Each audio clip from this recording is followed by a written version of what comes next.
Hi, everyone. Welcome back to Writers Chat. We're so glad that you joined us today. This is the place where we talk about all things writerly. And today we're also going to talk about being speakerly, I guess. My name is Johnny Alexander. I write fiction in multiple genres, and I also blog at novelistunwind.com where I interview inspirational authors.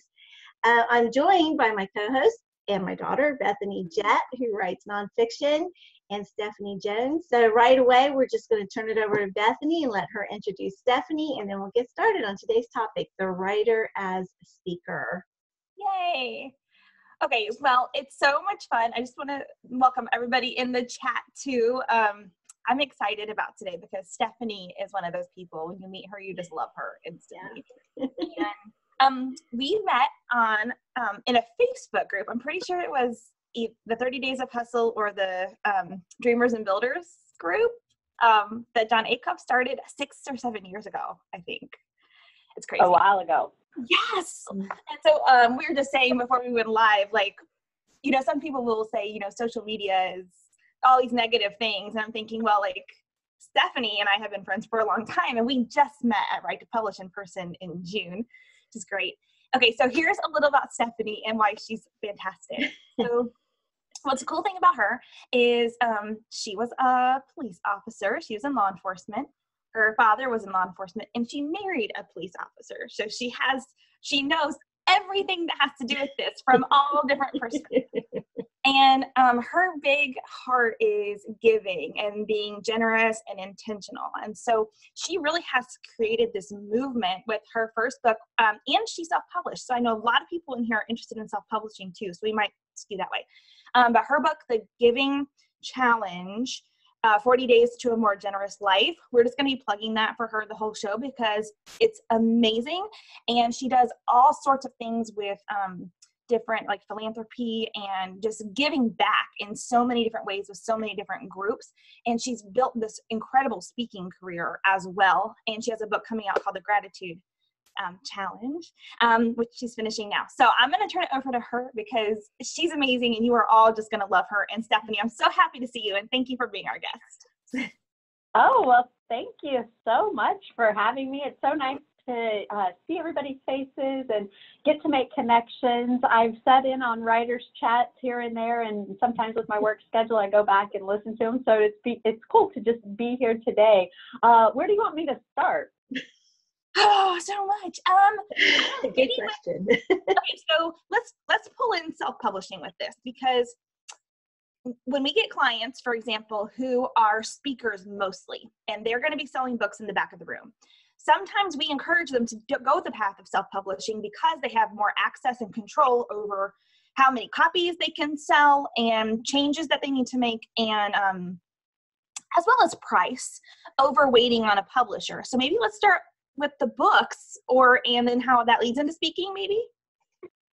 Yeah, exactly. And that's what really happened to me. So I have been speaking for a long time. I always say, you know, one of my first big opportunities came in college back in probably 97. I had went on a mission trip to Honduras. A couple of churches supported me, and then I went back and, you know, kind of gave a sermon and thanked the people of my experience. And that's when I got the bug. And I've been speaking ever since, but really kind of finding what your niche is. What is your topic? What are you going to hone in on? What's that message that you're going to, when it comes to speaking, pitch and get really good at? And so for me, I did come out with The Giving Challenge, which is my book. And we actually did try to go the traditional route first. So one of the big 5 publishers took it. I met them at a writers conference. I had no agent and went all the way through pub board to the end, and they rejected it. And I was actually relieved when they rejected it because, Bethany, you talk about timing is, I think that was in like when they rejected it, August of 2016, and they were not going to have my book. I had already self-published it, so it was already self-published, and then they wanted to pick it up, and then they were going to pull the book until the following Christmas. So I was already speaking on giving and philanthropy and putting the giving challenge out there. And that would have been detrimental, I think, to my speaking business, or at least the momentum that I was having to have the book pulled and, you know, and then really wait on them to get the book out. And that was just their estimated timeline, you know. So if anything went wrong, it could have been 1.5 to 2 years before I had a book out. And I look at the last 2 years of me speaking, and it's been incredible, and it's been able to grow. So when that happened, I actually ended up setting up my own publishing company and really took control. I had worked with a vanity publisher, and like Bethany said, I think whether you're doing with another publisher or you're working with a traditional publisher, for me, I wanted that control piece. I also started looking at, I had more books that I wanted to write. So from the business aspect, the profitability of that, I could make way more money publishing my own books than I could you know, with a traditional publisher or even with a vanity publisher. And so that's what I did. And I relaunched my book, I think it was last year, on my own, and it's been great. So that's a little bit about kind of my journey in publishing, and I've went both ways, and now really will probably stick to, you know, publishing through my own press company. Love that. And you're working on, so we don't have to talk too much about this because we're on the recording, but having done now your own press, you are able to give back in another way where you're able to work with organizations who want to self-publish a book within their own community now, which I think gives me just chills thinking about the project you're working on.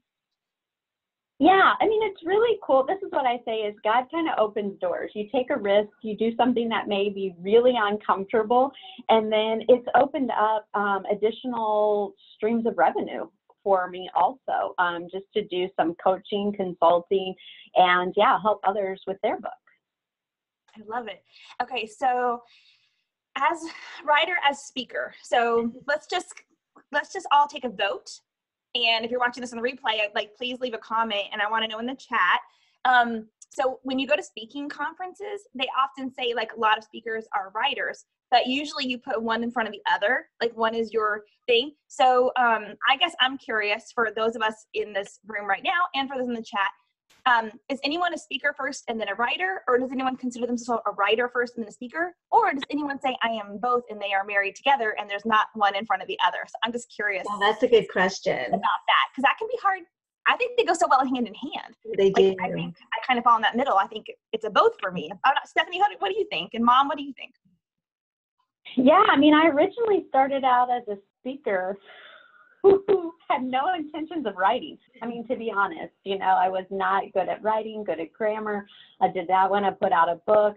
And, you know, God kind of led me down that path to getting a book out. But the other thing too, I found as a speaker is a lot of places would not book me if I didn't have a book. You know, you just become an instant expert. There was also speaker bureaus that would not take, like, through their vetting process, one of the checks the box was you had to have a book. And so I really, as a beginning as a speaker, saw a book as a way to, if I was going to further my speaking career and grow it and really start to make money, I had to have a book. Now, with that said, I'm kind of in the middle, but I love some days I love the writing more because you can do it anytime, any place, anywhere. You can get up early, you can stay up late. The speaking is a lot of time and a lot of effort, and there's travel that's involved in it, and there's a lot of prep work that goes into, at least for me, the speaking that I do. So some days I go back and forth, but the speaking, I always say, though, is how I meet my readers. You know, that's how you meet and connect with the people who are buying your book. And I've seen those connections through the book turn into speaking engagements. So I think it all goes hand in hand, but on different days, you know, I would say I lead with one or the other. I love that. Yeah, I like that too. Well, you know, so writing fiction is kind of a different ball game, because if you're writing nonfiction, you usually do have a message and you're speaking to get out that message. Your book is about that message. So most of my speaking is about writing, like at writers conferences or writers groups and things like that. And I love the moment of speaking, and I love having spoken, but I always have those little jitters, and it's like when it's like that day of or the day before, and I'm thinking, why did I say I would do this? So I would say I'm definitely a writer first, definitely, because I don't go out and seek writing or speaking opportunities that often. But I'm glad when they come my way, and I always am very excited in the moment. I love talking about writing, and I love, talking to other writers about writing and encouraging new writers and all that kind of stuff. So that's always a lot of fun for me and a big up. But yeah, I think the speaking thing is more, I think it's very important, especially for nonfiction writers, maybe more than for novelists. Yeah. And then the fun thing too is speaking is so easy now online, where even if you're not getting a book, you can create quite the portfolio to show people as you're learning too. And then, okay, lots of people in the chat got some good comments here. I want to welcome Annette, who just joined us. And so people are saying, scroll up, several writer first, and then based on the skills, people are saying they'll, go back and forth. It looks like a lot of people are doing speaking as well, which is great. I think we probably have a lot of nonfiction authors as part of our community and writers chat, probably more than novelists. And then Rhonda said she'd speak everywhere, having trouble to find bookings. And that's exactly was my next question. Because, we're going to talk about that. Yes. Yep. Like, where do we find the bookings? Yeah. So, and I think that's where relationships come in. Social media, I do have a presence on social media, and I'm probably not as consistent. I take everything in that Bethany says, but I also balance my time and have to constantly prioritize what I'm doing and what I have time for. So sometimes social media will come second, because what I have found is most of my speaking engagements, if I look at over the year, I think I've done 16 this year and have quite a few left to go, is they've come out of relationships, personal relationships that I've built. I'm just going to kind of start with my speaking career in 2017 when my book came out. I had a professional organizing business, so I used to talk on professional organizing and that sort of thing. But I'll start with just 2017 is I started out doing free stuff just to get experience, and you will hear kind of advice on both of those. Don't do anything free, don't give away your time, or do free and get experience. For me, you have to figure out what you're willing to do. When I coach people on speaking, I said, figure out what your parameters are. Maybe it's one free thing a month, and that's your gift for the month for your business and giving back. But I can think of almost every free engagement that I did led to another engagement. And I was always excited about when I came out of it. Sometimes, Johnny, I'm like you, like, why did I sign up? Why did I commit to doing this? And I'll give you a perfect example. So I got invited to it was like the Association of Fundraising Professionals. They didn't have a budget to pay me. They did tell me I could sell my books, which was a good thing. And so I had the keynote. I had a very good audience. And I kind of noticed this guy who was intentionally paying attention. I mean, he was just intent. He loved my message. He stood in line after all, I signed and the book signing, and came up to me afterwards and was like, I love your message. I want to get you involved in our business. He was a VP of the largest community bank in the state of Indiana, and they were kicking off a big company campaign around giving. And he said, would you be willing to come into our company and do the kickoff? And, so now I'm in front of the entire company.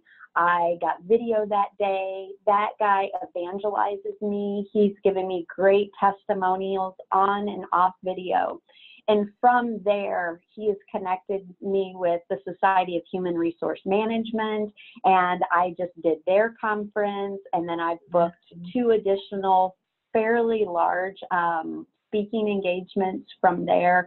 He's connected me with podcasters. So, I always look back to that one day 2 years ago and say, I almost said no because I was like, it's free. What am I going to get out of this? But it has just opened up so many doors. And he and I have built a really good relationship, and I keep that relationship up with him. But I've also helped him out and made some great connections for him. So that's the other thing, is I'm always trying to not just take advantage of relationships that I'm building, but ensuring that I find ways to help and give back to them. Love that. I think that we can tie all of this right back to the very beginning of this, which is, you said, what's your one message? And I think giving is a very broad umbrella topic because so many things can fall underneath of that. But when we do when we have writers chat talks on social media, we talk about, what's the topic in your book? What are the themes in your book? Whether it's novelists or nonfiction. But if you have some of those big topics, then you can find organizations who are doing these kinds of events based on that theme. And all of a sudden, you're now primed to be a speaker on that because it's a theme in one of your books, even if it's a novel, because you're doing the nonfiction elements in there. So it's just, I think, I'm taking notes, but I love this so much. It comes back to that. Well, I love that because that's what oh, sorry, Johnny. No, go ahead. I was just going to say that's what, giving is a very big, broad topic. And I've spent, the last couple of years of honing in and what am I going to go talk about and what am I going to pitch? There's kind of two thoughts here too, is find your niche and just go after that one type of organization and you just speak at that organization, same message, almost the exact same talk time and time again. I've been very broad.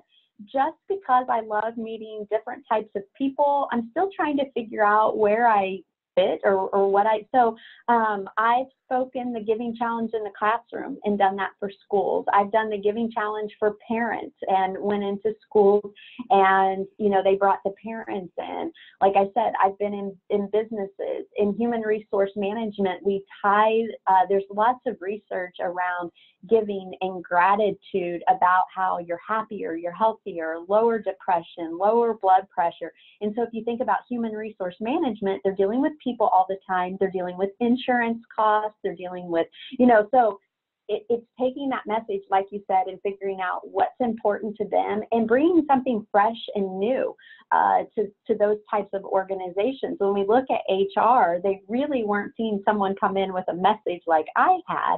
But then I also flipped it around and said, how do you give to yourself?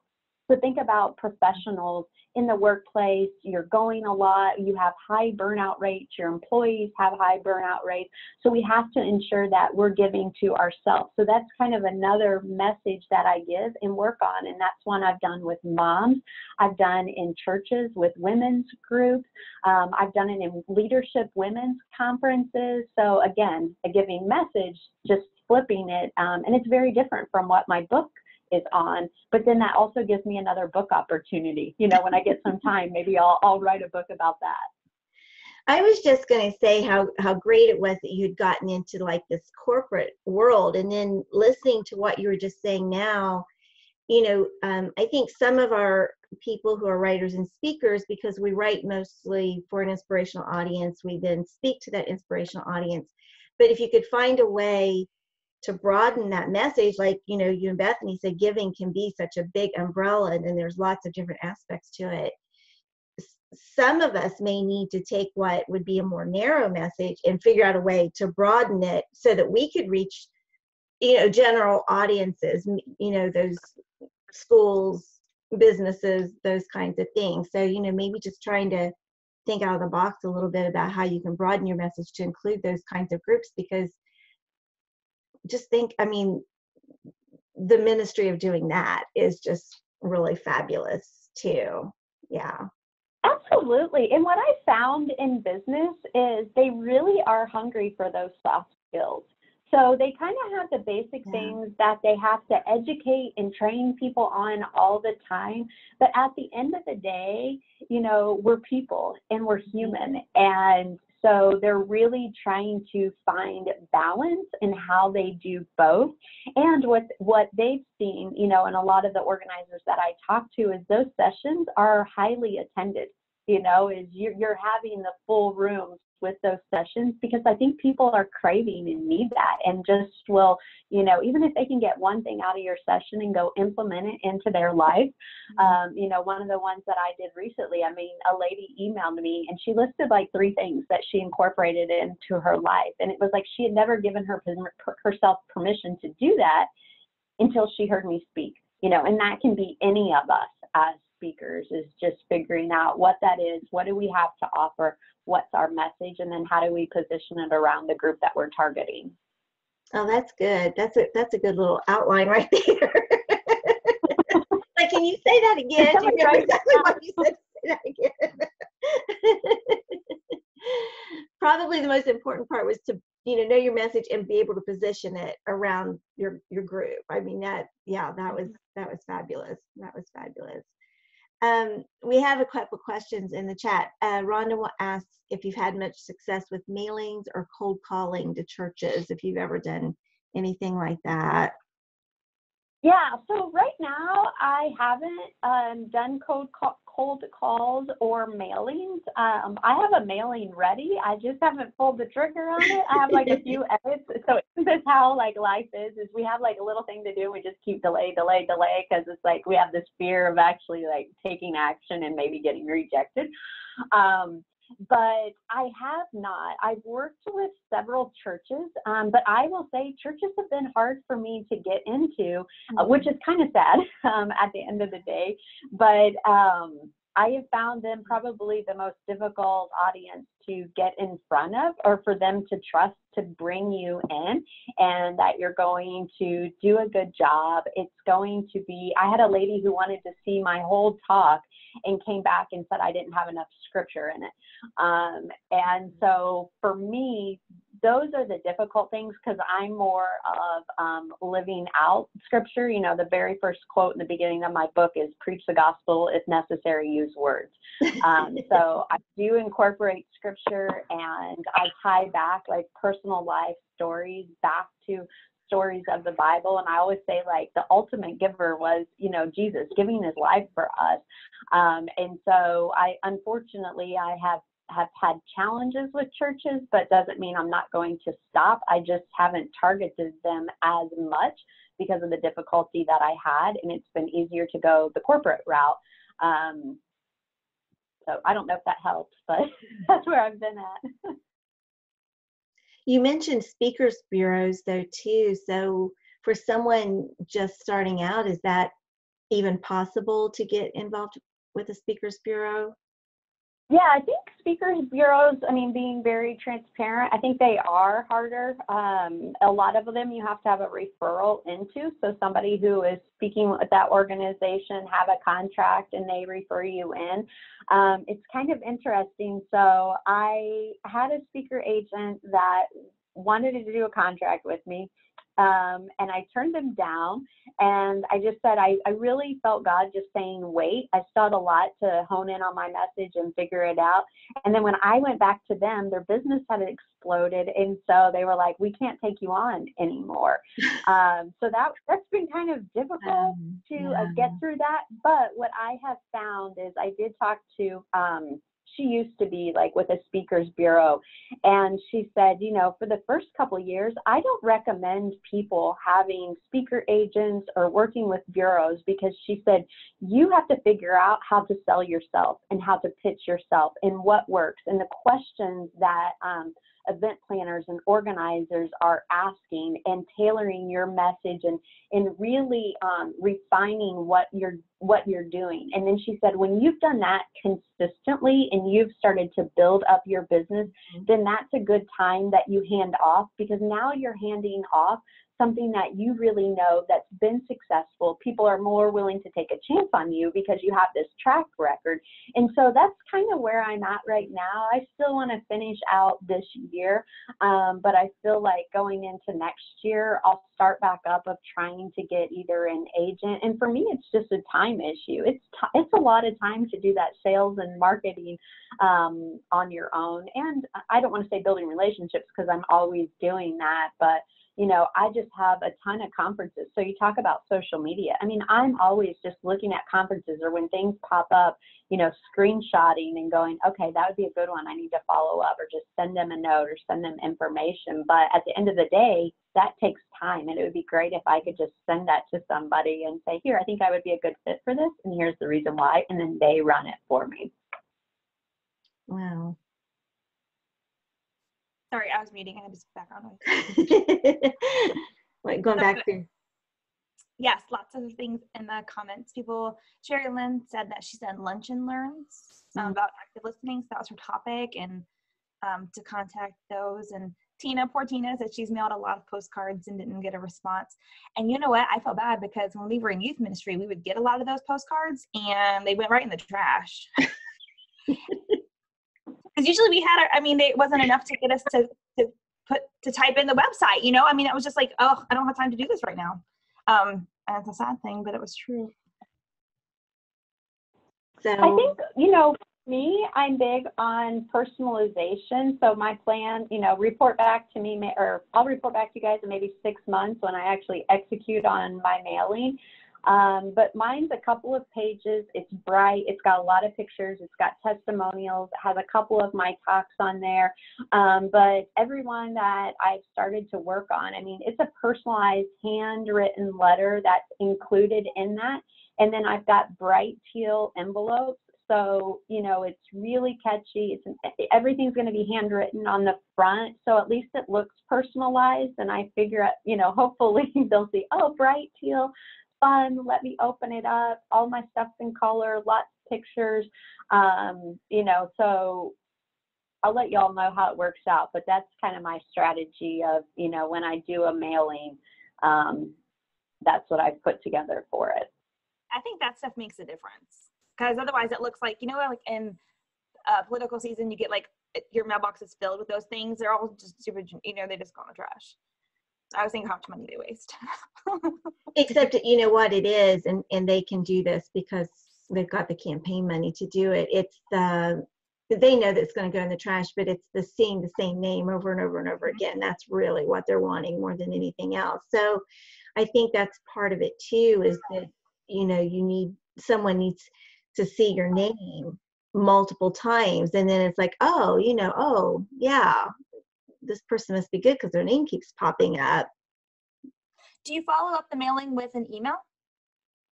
Yeah, so that's what I was going to say is my plan would be to actually follow up with a phone call, which I know is very difficult, but a lot of people don't get phone calls nowadays. And I can think of, I just had an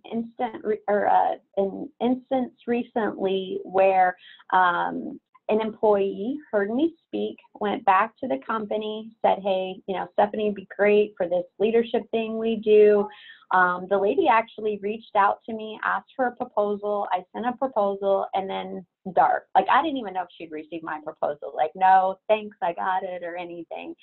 And so I just picked up the phone and called her, and just asked her, hey, I just wanted to check in, see if you got my proposal. I think she was a little shocked that I had called. But what I found out is she said, your price is too high. And I'm trying to figure out how we could bring you and how could we pay for you. And so I just said, well, what have you paid your speakers in the past? She gave me a number and I said, hey, I would be willing to do that, if you're willing to book me and move me forward. Was that really the only hurdle?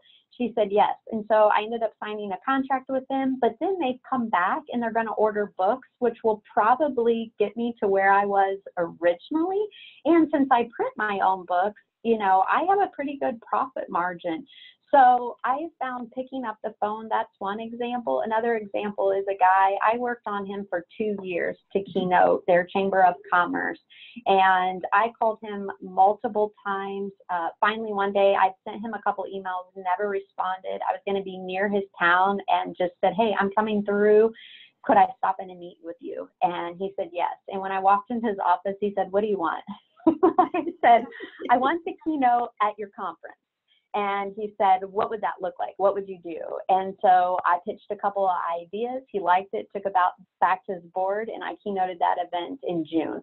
You know, and so that was all picking up a couple of times, because he never told me no. So that's my thing, is as long as they're not telling me no, stop calling me, you're bugging me or whatever, a lot of times it has nothing to do with you. It, you know, it's something going on in their life. It's not the right timing. And so I think persistent, that's what I told him at the conference, because, you know, I feel like we've built this relationship. And I said, was I like nagging or bugging me? He said, no, you were just a persistent. And that wasn't a bad thing in his eyes. So I love that. Yeah, that's a good lesson. You know, polite persistence. Yes. Exactly. Yeah. And I sent him thank you cards just for, you know, if he was on the phone, I followed up with a handwritten thank you note, just thanking him for his time.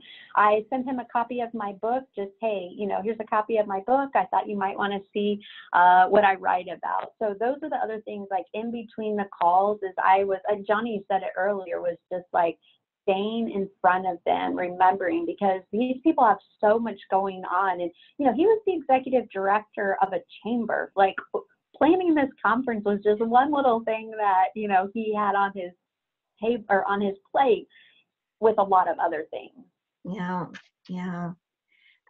We've got another comment. I'm just going to read it. Rhonda says, I'm thinking we need to find a topic that hits a hot button, secular topic like conflict resolution, responding to gun violence, etc., and then speak to it from a biblical perspective. Is the topic the most important part of the pitch? That's a good question. Yeah, I think so. For me, the topic has gotten me in, but it could just be I want to humbly say this. I think I'm a pretty good speaker. So when people hear me speak, I mean, when I get referrals, I think people are looking for good speakers also. And so if you're good speaking and you have a good topic, but I also have other topics that I do that are not giving focus. And so I will pitch a couple other things. Like I'm doing one on burnout. Obviously it talks about how to give to yourself, but I pitched it as burnout because I was kind of hearing that in the industry and talking, you know, to the planner to see what were they looking for. I tend to tailor sometimes with whatever the organization or their theme. So I did a breast cancer fundraiser for a hospital foundation. Their theme was believe. So I went in and tailored my talk around the word believe, you know, but I was able to weave in giving and my story, and also, you know, I believe on like pursuing your big dreams and everything like that. So I have found that if you can tailor and customize, people love that, and they see that and they hear that from the stage. And I've had repeatedly people tell me, like, I can't believe you mentioned something you saw on our website. I think back to that breast cancer fundraiser, someone had gotten an award, one of their patients, right before I went up to talk, and I included her name in my talk. So doing those little things goes a long way, and it makes it really easy for then you to go ask for a testimonial, because you've kind of given and poured and given a little bit extra, and they're like, oh yeah, definitely. So I don't know if that like answered your question, but sometimes I think it is on the topic, or if you can get your foot in the door and they just know you're a good speaker, then, you know, you can work with them, as long as, so I will caveat, I'm not a big fan of speaking on stuff that you haven't experienced, because I believe storytelling is one of the best ways to talk. So there's a lot of subjects I can talk on, but if I don't have experience and I can't come in and kind of, I've lived through this, I've done that, I will not take on those topics. And I'm very honest with people, and I would rather lose an opportunity as opposed to kind of getting on stage and faking my way through stuff, because people know if you're authentic or not. And that's when they connect with you, if you're authentic in your story, or whether you're writing or speaking. There's a couple really good things there, so I don't want to forget either one. So the one is having lived through what you're talking about. So I want to get to that later. But first, too, I'm really glad you said that about being a good speaker, because, just because you can write doesn't necessarily mean you're going to be a good speaker, and vice versa. I remember reading a book written by someone who I loved as a speaker, made me laugh, made me cry, very convicting. And I got her book and opened it up, and it was awful, because not awful, but it was just like the talk. I mean, just like she had spoken, and it didn't translate that well. I've read other books by this same person, though, that were really, really good. But you can't just take your speech and write it out, and it's not gonna be a good book necessarily. I didn't even mean to get off on that. What I really want to talk about. But I'm glad you said that. Yes, please. Can I comment on that? Because I think, Bethany, when you and I go back to when we first started working together, we were working on some proposals of books that I have yet to write. But that's one thing Bethany was really getting on me, is she is like, this is not a speech. This is not a talk. I say that kindly, but I learned, because she was like, you are writing in your speaking tone and not your writing. And so that is something that I have really had to work on. But I also think is you can't lose your voice. So I know in my book, The Giving Challenge, is I've had multiple friends say, I've read your book and I feel like I was sitting across from you. And so you have to make sure your voice comes through in your book, and you don't lose that, your personality and who you are, and that doesn't come out. So I think it's difficult to kind of juggle the two, especially if you speak a lot and then you're trying to write. They kind of, they can cross paths a little bit. And that's why you have to have a good editor. Like, you need someone you need someone like Bethany. Yeah. When I went to my first writers conference, they offered critiques by 2 editors as part of your fee. And so the guy who actually picked up the Cinderella Rule and published it, he spent an hour with me on the phone once we had the contract. And that was the first thing he said to me. He said, I can see you speaking this to a bunch of teenagers, but you can't write it like that. And so like that, I always think about that. And that's probably why I was so because I recognize it.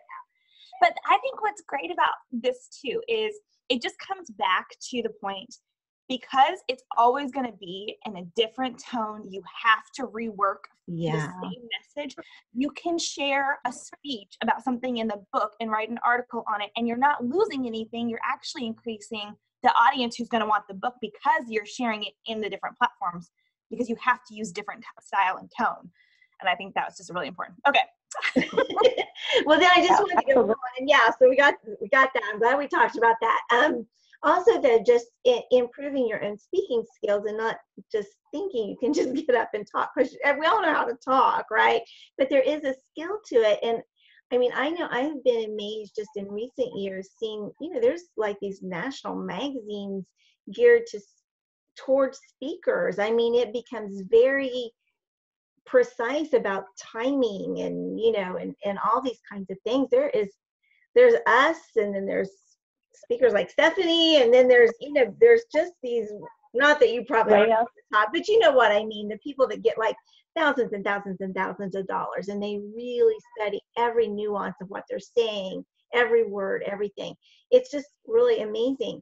So tips for becoming a better speaker. I mean, if we want to pursue this, we do need to be good. Some of us are going to have a little bit more just probably talent for it than others, but like writing, there's a craft to it. How do we become better speakers so that people seek us out? Yeah, so I would say my number one tip, and maybe this change if you ask me tomorrow, but is the practice and the effort that you put in before you ever get on stage. So if I think back to some of my first keynotes that I was doing around the Giving Challenge, it's no joke when I say I probably spent 20 to 30 hours working on that talk. And that's a lot of time and effort, because think about if you're doing a 30-minute talk, or I had a church that I did 2 back-to-back keynotes, and they both were 60 minutes. The time and effort that I had to put into those. But the more you do your talk before you go in, you know what sounds good. You know what sounds bad. You start getting ideas to go, okay, this is a story I put in here. If you just sit down, write a talk, practice it a couple of times, and then go do it, it may be okay, depending on the type of speaker you are. But I have found the preparation, just like anything, is if I put in the preparation, and now it's paying off for me, because a lot of times I won't have to do a lot of prep for certain talks that I go do, because I've honed it in. The other thing that I do is when I'm talking, sometimes I will be taking just little notes on the stage, you know, reactions or something that I thought might land well and maybe it didn't land as well. Those types of things I kind of capture, and I'm constantly evolving and taking in and out. And now when I'm doing the giving challenge for nonprofits and churches, mainly those two, I know what stories everybody loves to hear and affects. So I typically tell those same stories in every talk that I do, because I've tested them. And there's some stories that I've just pulled out because they were okay, but there wasn't maybe that really hard, you know, because for me, I love when people cry. I want people crying. I want them smiling. I want them laughing, and I want them cheering, you know, and then I want them to leave saying, I can do this. I can go out and take the challenge and make a difference in my community, whatever that looks like for me.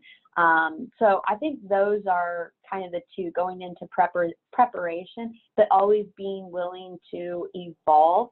The other thing too is I did a TEDx talk this year, and that really pushed me to my limits as a speaker, because you have, you know, I think I did mine in 13 minutes. So you're very restricted on your time. They make you, at least the one I did, we had to write it out before, send them the draft.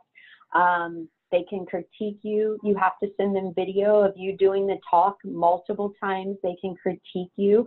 And then for me, I love using slides, not with the words, just pictures to kind of keep me on track. I did no slides and no prompter. And so that was like, that's how you get better, is you do something really, really scary. And you know, I didn't want to walk out on that stage. That's how scared I was. That's amazing though. Congrats on getting that opportunity. That's really yeah, thank you. Yeah. Okay, so we have people asking, how many recommendations do you need to get a TEDx approval? Can you say that again? How many recommendations do you need to get a TEDx approval? Yeah, so on the TEDx, a lot of them were just applications online. So finding, I found a couple of TEDx's, there tends to be like two times, those that are closed and only like invite only, or you have to have, you know, went to that college or university or be a member of that group. And then there's those that take applications. And so I think I applied for 4 or 5, got rejected from all of them except one. And basically the guy sent me an email, asked me a bunch of questions. I had to send some video of me speaking. I think I might have had to have some recommendations, like they wanted to know where I had spoken before. And then I got accepted in. So I had 0 connections.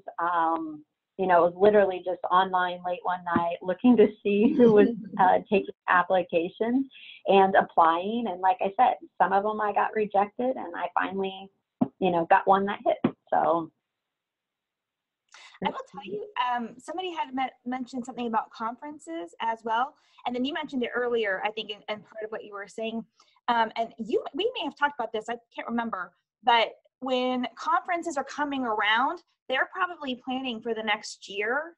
They might have their keynoter, but they might not have their workshop leaders designated yet. And so within like 3 or 4 weeks after the event, that's probably the prime time actually to be reaching out. And I'll tell you, we get a lot of requests for people wanting to teach at Serious Writer, but they're all the same email, kind of. And like, if somebody were to be like, listen, in your schedule, you're speaking on like all these topics, here's one that might fit in perfect that maybe you might need someone to fill. Now that would get my attention, because nobody does it. They just send me a bunch of attachments to look at, and I'm like, okay, you know, and then it goes into our folder to look at later. So it goes into the slush, I would say, because the attention wasn't grabbed in the query part of the email. So if you're doing cold emails like that, do you have tips, or have you had to to do that with conferences or things like that? Yeah, so if I look at those where I've done like a workshop or a breakout is I always try to find a person, a name. If I know somebody that knows some, you know, like if you can figure out how to get to the right person. And then it's personalization to it. And then it's pitching. It's making their job easier. What can you bring for me? You know, like I said, I'm always open to ideas because for me, if I can get on the phone with you and you and I can chat through some things, you know, that's great. And I'm willing to tailor my message, but I will usually pitch a couple ideas, things that I've done. I also include, you know, testimonials just so they know that I've done this before, and I have videos too. So, you know, make sure you get, that's probably one of the biggest things is recording. I didn't do that early on, and it kind of bit me on the back end a couple of times just because some people will not book you without either seeing you speak or see a video, even if they have a referral or a recommendation. And so I think as customized as you can be, as personalized that you can be and kind of do some of the work. And then if you can get on the phone with them, you know, you probably have a better chance. Yeah. Let's talk about PowerPoint a little bit. Yeah. Stephanie, whoever wants to, or not just PowerPoint, but visual aids or, you know, helps or note cards, whatever. Yep. So a lot of times I will ask the organizer first, do you want PowerPoints? What do you guys typically have? What's your audience used to? Because some of them don't want that. They want a speaker to come up there and be engaging enough and inspiration and motivation that you don't have to worry about slides. So I usually start with what the organizer or the organization wants. If they leave it up to me, honestly, sometimes it's what I have time for. I don't need slides for my talks. There is a couple that the visuals help, but there's a couple that I have is sometimes my stories are more powerful without a visual behind me because I do not have like a picture to go with that story, or at least a personal picture. Sure, I could find something on the internet. I tell a story about hugging a stranger at a football game. If I had a picture of me with that stranger, great, that would be a good picture. I don't. So my story is more powerful alone. I do a couple of talks where my PowerPoint makes it more powerful. Bethany mentioned I'm from a law enforcement family. My husband's a state trooper, and we've had a friend killed in the line of duty, multiple friends actually killed in the line of duty. So for me, it's powerful to show his picture on the stage, you know, to show his picture. I have another friend that I talked that passed away at cancer at 32. It is powerful for me to show a picture of her and her son, you know, literally a year before she passed away. So, but that's pretty much all I do, pictures. If I do words, it may just be a couple of words or a start of a quote that I want to remember to go into, whether it's failure or courage or rejection or whatever it might be.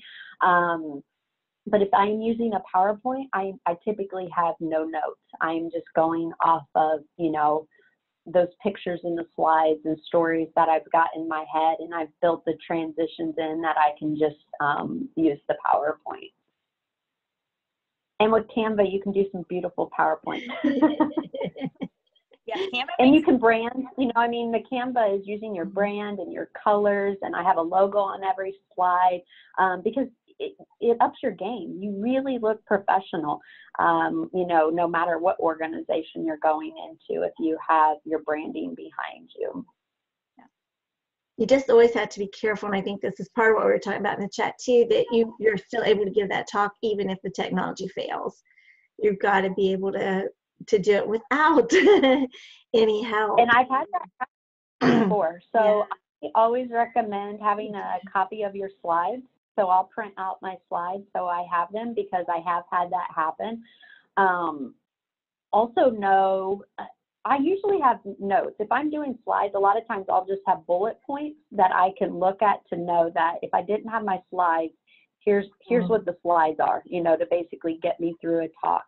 The other thing too, you talk about technology is, and this is where I've made some errors. So if you guys can learn from me, is, you know, either take your own clicker, or you know you're going to be able to control the slides. I have showed up to events and they have somebody running your slides.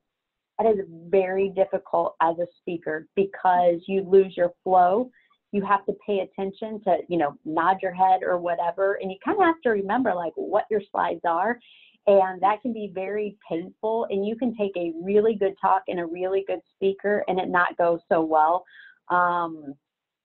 If somebody else is driving your technology, especially if it's somebody that doesn't know you. They've never heard your talk, you know, it was a volunteer and they're the one in the back of the room. So those are some things to be prepared for and ask questions up front. For me, then at that moment, I would rather not have my slides and just give my talk as opposed to having somebody run the slides.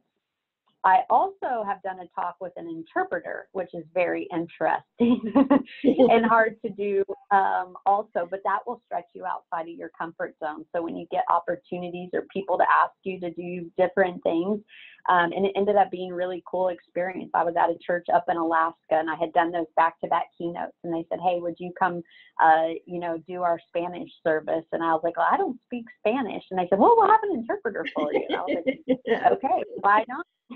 Oh, that's great. That's great. Well, we're getting close to the top of the hour, so I'm going to say if you want to come back on, please do so. I know there's been a lot of discussion in the chat that we haven't gotten to, so this will give you an opportunity to ask questions yourself. If you need help getting in, because I know I put a couple people in video jail, writer's chat jail, let me know and I will get you out or get you out. I feel like we need a part 2. I know. So does everybody come in who wants to be in? If not, please say something so that we can free you. You know, during the week sometimes. And while we're doing that, does anyone have anything that they want to ask Stephanie? Yeah, I've got a question. Sure. So in just getting started on developing a public speaking like page, kind of what are some of the things that I should have on there? Oh, I will say I'm not good at the website piece. I'm still always evolving that piece, but I think having a good bio, having good pictures of you, having video of you speaking, having a couple of talks and having testimonials. You know, a lot of people like to have their speaker packet where, you know, somebody can go and download your short and your long bio, your topic, you know, what they would read at the conference. You know, I think that's what my website has. Now, with that said, I know this gal, she speaks, I mean, 52 times a year, and I'm not exaggerating. And her website is literally a picture of her and a little blurb. There's no video, and she's done it through building relationships. And it all came from, she had a couple of things. She's out there on social media. She's done some crazy videos, you know, and got picked up in the media. So I caveat to say, a lot of times the technical piece for me will be a barrier for not doing things I want to do. Okay. And don't let a website, you know, don't delay you getting out and speaking and making connections and doing some things for free because you're like, well, I can't do this until I have everything perfect. Because it'll never be perfect. And I would say have enough to be dangerous that you have a website, you can go to it, and then always be updating it. Good question, though, Krista. Anyone else? I agree on the free part. I started my speaking ministry probably 20 years ago, and I went to the women's ministry at my church. I said, I do believe the Lord is leading me to speak. May I speak at a woman's tea about this subject? They're like, absolutely. And that's where I started. And they came to me afterward and said, well, we're doing our large women's retreat. We'd like you to speak. I was like, okay. And there was like 300 women there. I'm like, whoa. And I think back on that, and I think back on the mistakes, but I think back on, if I waited until I was a perfect speaker, I wouldn't be speaking now. So, I mean, and like you said, I agree, Stephanie, it is relationships. I was wondering if we could refer one another, you know, like maybe have a list of what each of us do. Like, I don't only speak on the Bible, I speak on leadership topics, mostly active listening.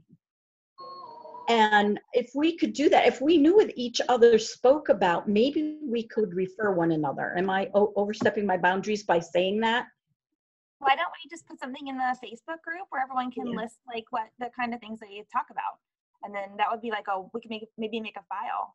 Do a file, a doc, that would be the easiest thing to do, because then people can change it and upload it and all of that. So that's good. I love too, Sherilyn, what you said earlier in the chat, where you said you have your message memorized and then you leave it to the Holy Spirit to do the rabbit trails. I memorized the Bible verses and everything, because I actually do some of the same topics, and I'm sure you do, Stephanie and Bethany and the others who speak. If you hone in the message that God has, you can take that message, like active listening. I've done lunch and learns. When I've done a lunch and learn, nobody there really knows I'm a believer, but they know when I talk about active listening, I do it in a way that is glorifying to God, and it's helped a lot of people. And I threw in a few Bible verses in there. So if you, like you said, Stephanie, if you hone in on a message that God has for you to give, and it might be one or two messages, don't perfect, but perfect it as much as you can at this point, and go with it and run with it. Like my friend Evelyn, she's got a great message too. I mean, we all have a different message and a different way of saying it. I want to say too, Annette had some really good comments in the chat, and we have had Annette as a guest before to talk about speaking at schools. So if you know, this might be a good time, if you've not listened to that episode with Annette, find it. They're all listed on the page. They're all listed in the group. You might have to scroll a lot. Melissa on her website is also really good about having the Writers Chat episodes. So if going into the schools is something that you're really interested in doing, we have had an episode on that with Annette Whipple, and it was really good. So, you know, she has some different perspectives on a few things. So might be nice for you to see what she has to say. I want to piggyback on that real quick. Pardon? I want to piggyback on that, because I think sometimes we feel like we have to speak in the churches. And so I love, Stephanie, when you were saying sometimes that's a harder entry. And then we feel like, we're not going to be speakers because we're not at the churches. But you're speaking at businesses. And Nat has done an amazing job speaking at the schools and getting in there. And it's almost like, isn't that where we want to be anyway? Yeah. Yes. That's the way I look at it, because I drive people to my newsletter and to my social media and all that afterwards. So if I can do that, you know what I mean? Like then they become a follower and they can see what I stand for. And then if they don't like it, that's fine. You know, they don't have to follow. They don't have to read what I'm sending. So yeah, I mean, I think we're supposed to go out. Well, this has been really, really great, Stephanie. Thank you so much. I do believe we are having you back again in October. Yeah. So really excited about that, and we'll probably be talking more about self-publishing at that time. I know you guys are all going to be excited to hear what's happening next week. We're having Zena Del Lowe back again, and she's going to be talking about setups and payoffs. So if y'all remember, Zena was here not that long ago talking about Hollywood secrets for writing screenplays, and she's just phenomenal. So we're really excited to have her back. That's next week. If you're watching us on the replay, we really appreciate you. We invite you to join our Facebook group, our Facebook, like our Facebook page. Just search for Writers Chat. And if you can ever join us live, we'd love that too. We're here every Tuesday morning, 10 o'clock Central, 11 o'clock Eastern. Any final words? Stephanie or Bethany, anybody else? All right. Well, I think, can I say one thing? I think everybody here knows what they want to do, and they're in a different phase of life or time as it relates to their speaking. And I would just say, have the courage to take the next step. Maybe post in our Serious Writer Facebook page of what that next step is for you, and creating that accountability with each other to take that next step to further your speaking and your writing career. And thank you guys for your time today. It's been wonderful. I love that. Take the next step. Yes, I'd love to see what you guys all want to do too. So that would be great to put that in the group. Stephanie, again, thank you so much. We want you all to stay on for the after party. And again, for those of you watching the replay, thank you so much. And goodbye.